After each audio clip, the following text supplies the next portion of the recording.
Hey everyone, this is episode 3 of Aches and Gainz with Doc and Donnie. I am Dr. Hayes Estes. Donnie, what's up, man? Hey man, it's another fun episode of Aches and Gainz here.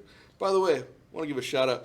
Who came up with that name? By the way, it was one of your buddies. Oh yeah, that's right. We should probably give a There we shout go. out. My boy Nick DeSaro, also a doctor of physical therapy. He was my big brother at University of Florida in the DPT program. So big shout outs to Nick. Nick, actually, he and his wife just welcomed, I think, a little baby boy into the world. So congrats, Nick. Nick's also recovering from, I think, an emergency appendectomy. So Nick's just had a really whole around fantastic 2020. And he still had time to give us a fantastic name. So thank you, Nick. Appreciate it, buddy. There. Big on you. Want to thank one of our friends, Tanya Lonsberry, for our cool little logo back here.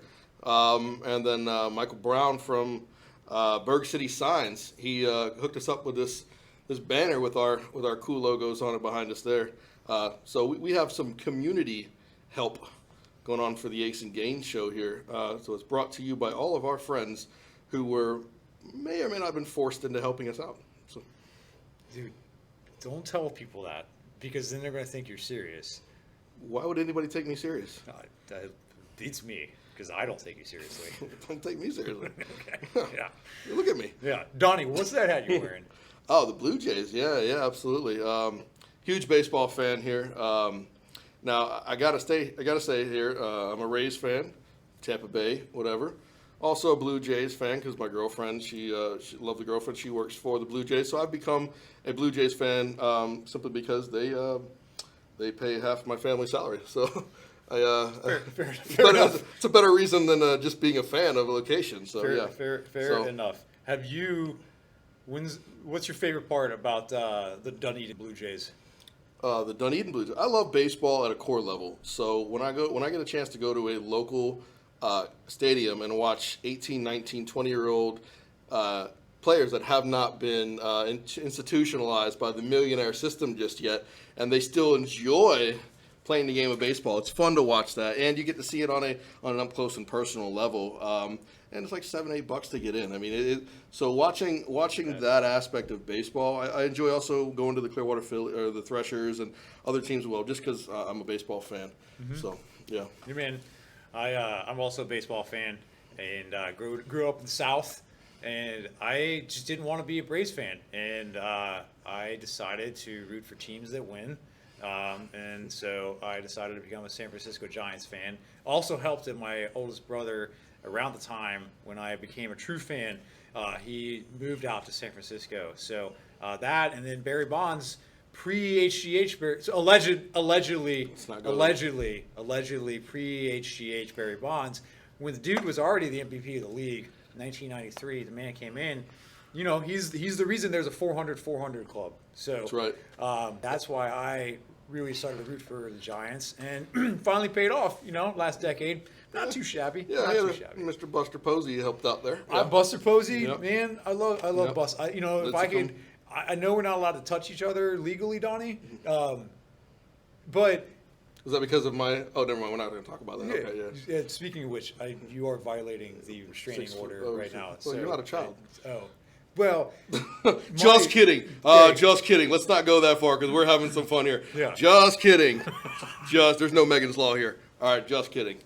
I will say, though, there's not enough HGH in the world to give Barry Bonds that sweet swing that he has. I mean, And I say has all because right. he still got it at 50 years old. So should he be in the Hall of Fame? Not a question, not a doubt. He absolutely should be. Thank you very much. I mean, it's really a joke. Listen, as much of as an a-hole that he was, doesn't mean the guy didn't have talent. Doesn't mean he wasn't as good of a baseball player as he was.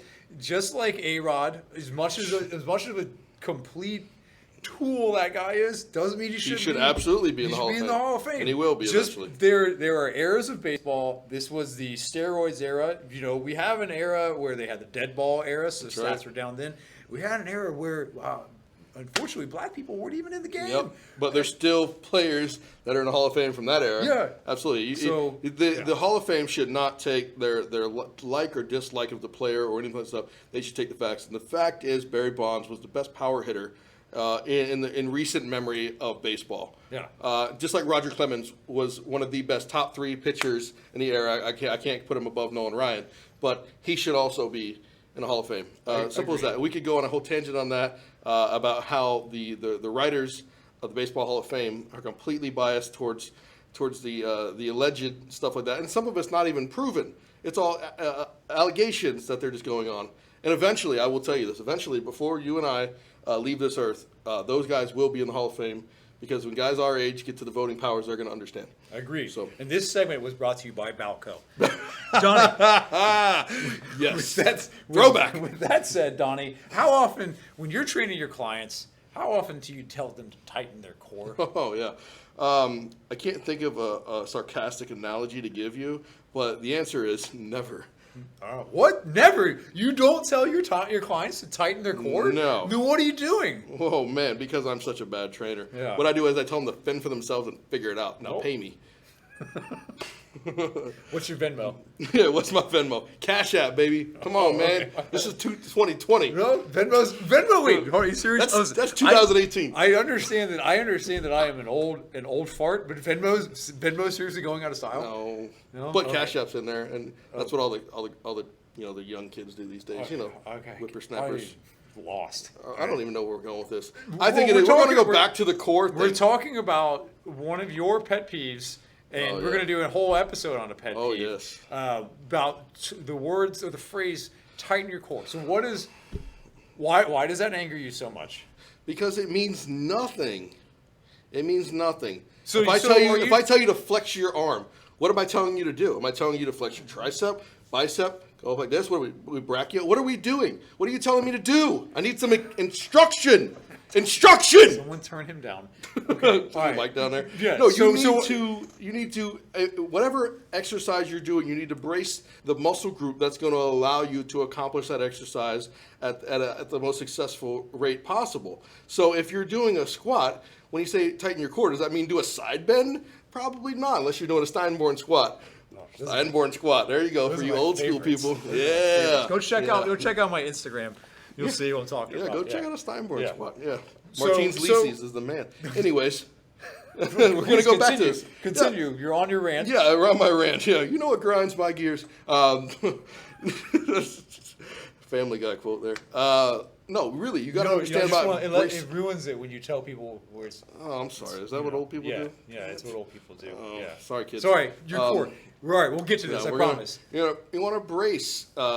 Biggest thing we want to do is brace. Is we want to fill, like before we're doing a squat, we want to fill the lower abdomen as much as you can with air. So when we're taking in air in the lungs, we're not puffing up our chest. We're pushing it down into the diaphragm area and pushing out against your abdominals to give a bracing effect and allow your body to withstand the toppling effect of the barbell without falling forward and losing your leverages.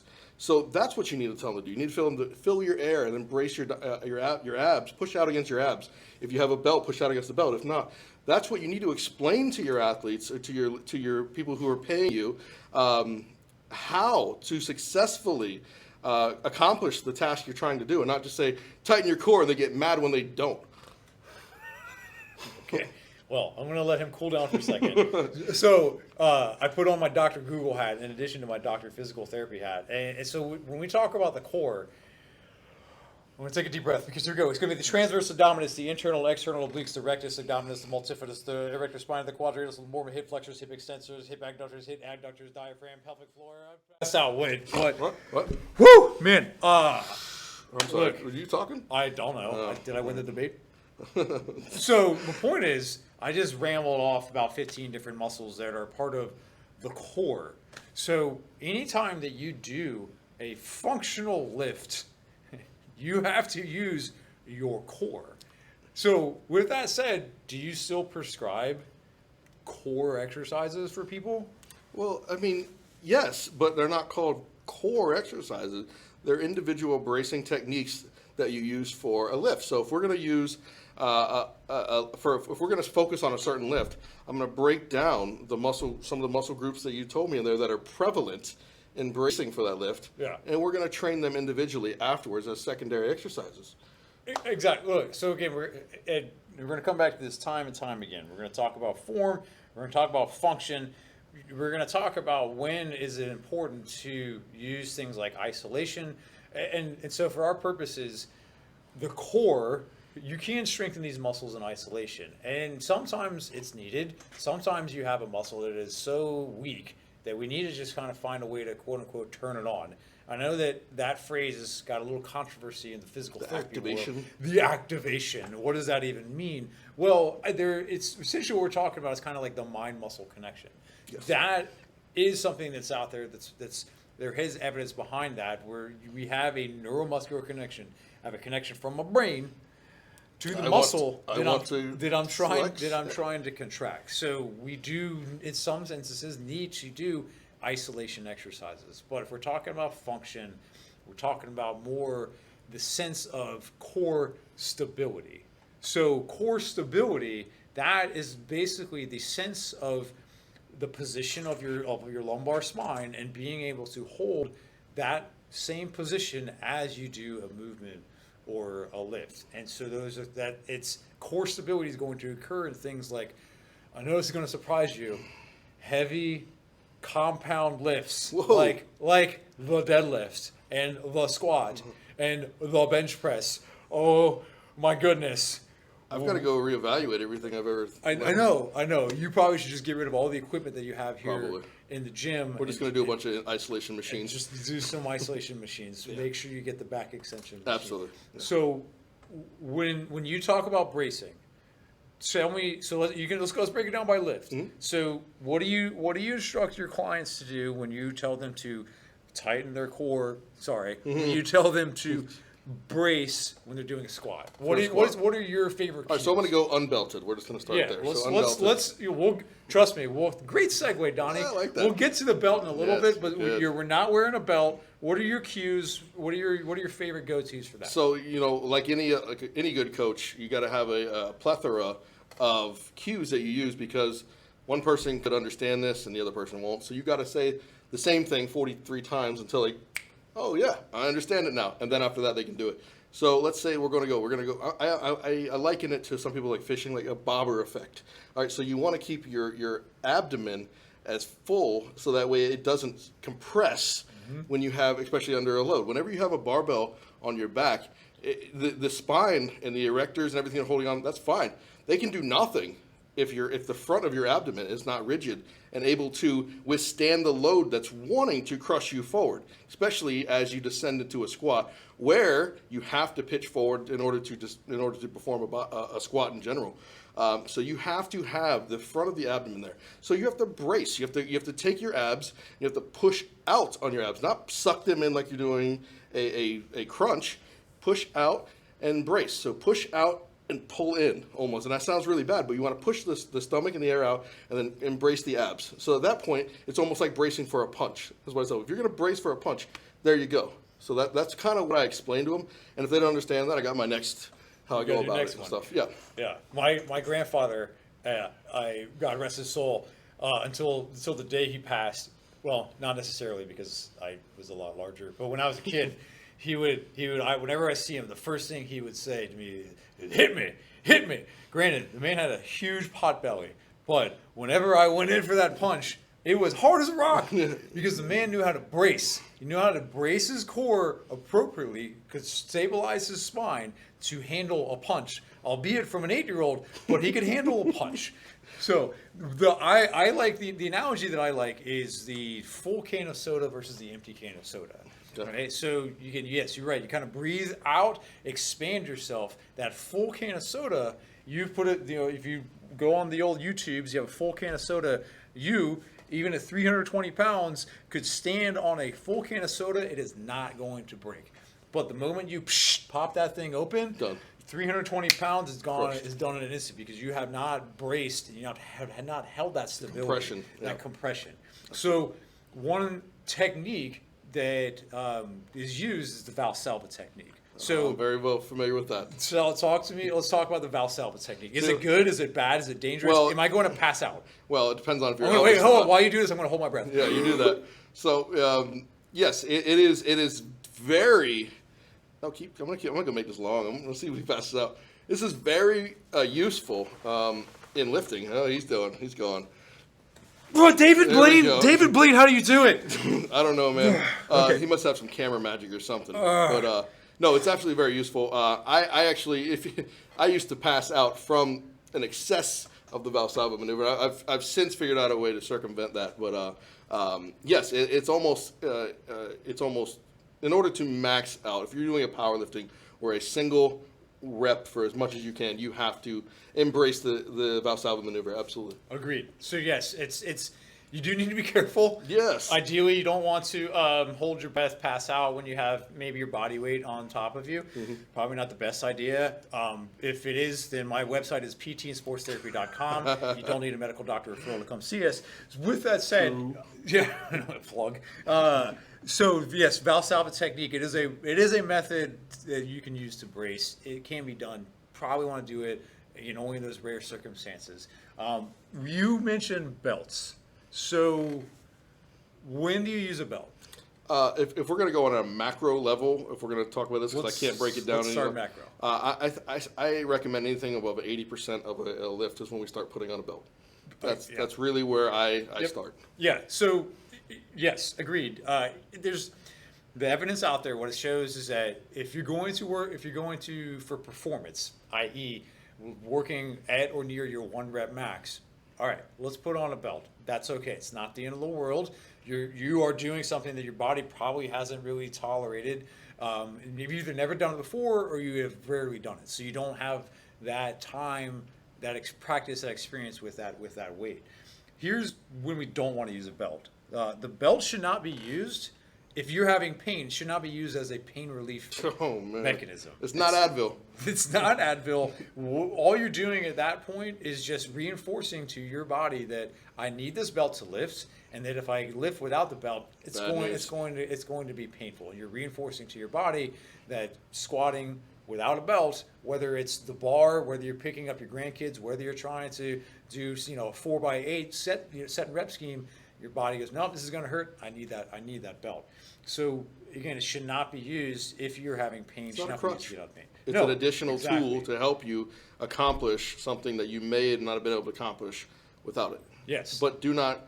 You shouldn't be training. You shouldn't be warming up at 50% of your max, doing sets of 10 with a belt. And Nope. you're training your body to not have to brace itself. No air without squats. an No addition. air squats with the belt on. Yeah. I mean, come on. I mean, I know this sounds like to us like it's funny, but there's people that do it. I don't. They walk around the gym all day with the belt on. The first thing you should do when you get to the gym should not be, all right, I just opened the gym doors and let me put my belt on Yeah. while I go get and ride on the bike for warm up.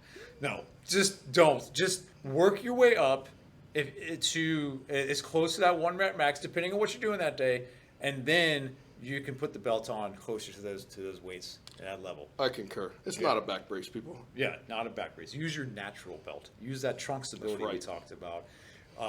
Maybe you don't have to do flutter kicks, but you work on technique and you work on time under tension and you work on those type of things, you will improve your Progressive stability. overloads. Come on, man. This Yeah. is what you do. There you go. Right.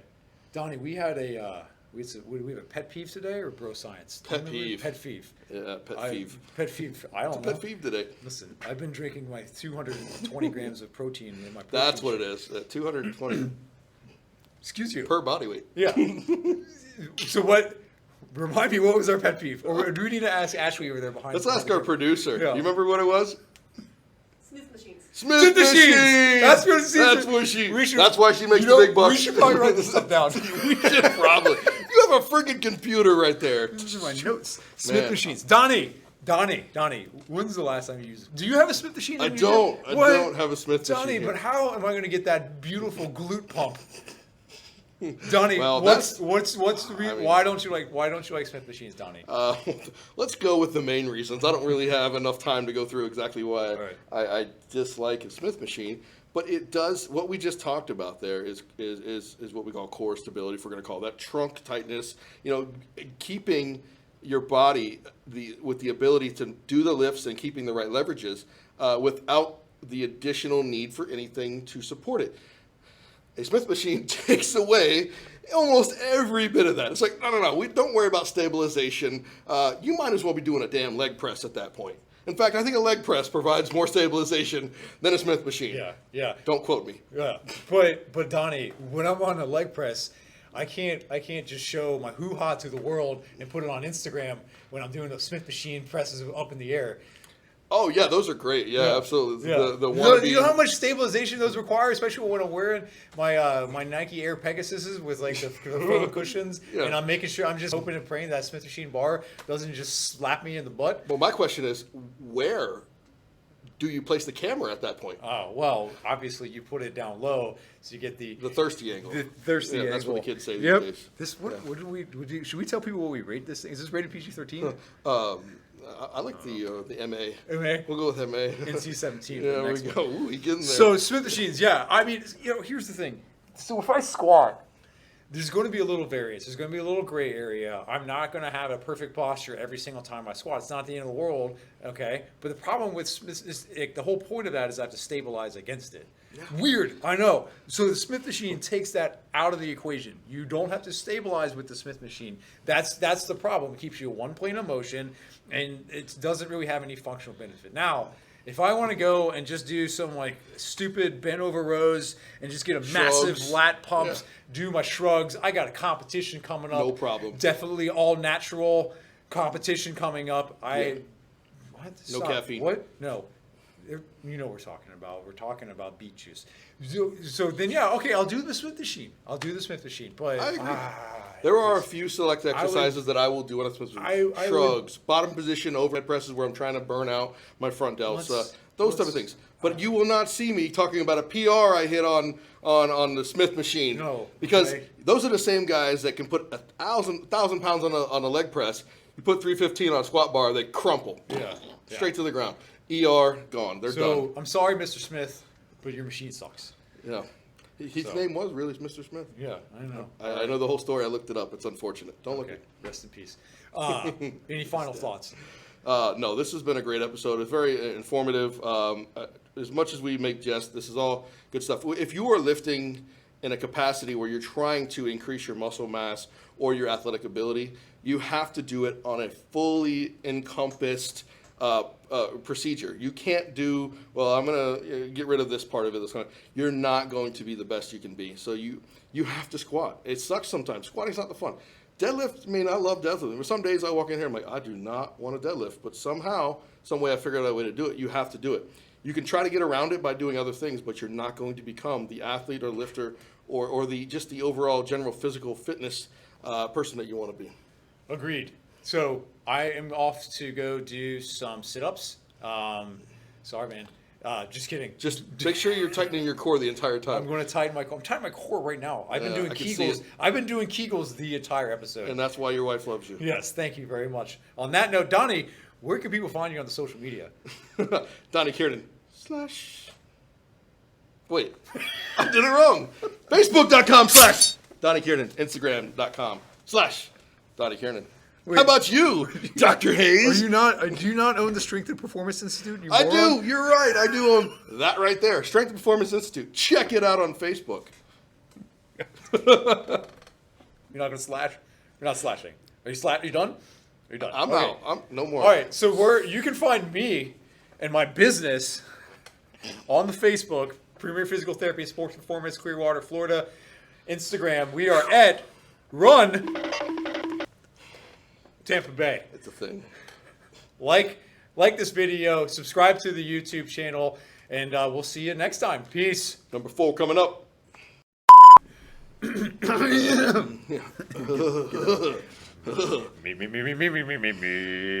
right, now we're good. Here. Oh, wait, that's not how I started last time. How did I start last time? How do I start? How do I start? Welcome back to Aches and Gainz. Yeah, okay, all right.